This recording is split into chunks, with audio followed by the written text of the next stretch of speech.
दुष्ट पापी आत्मा पूरे परिवार का जीवन नरक बना दे। दूसरे के आदमी पे बुरा नज़र करके पूरा घर उजाड़ दे। मरने के बाद भी उसे चैन नहीं है। दूसरे के आदमी के पीछे पड़ी हुई है। दूसरे की भी उनके बच्चे बाल बच्चों को बर्बाद करने के लिए पीछे पड़ी है। कैसी जलनखोर कपटी पापी आत्मा है प्रभु।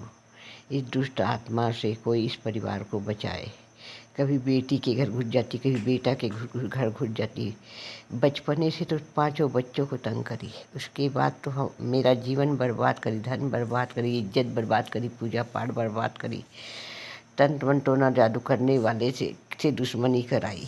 बहुत नीच खेल खेली है।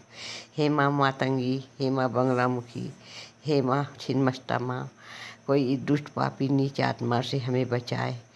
कृपा आपकी हो माँ। पूरे परिवार भूत प्रेत तंत्र मंत्र जादू से सुरक्षित हो माँ, कृपा करो।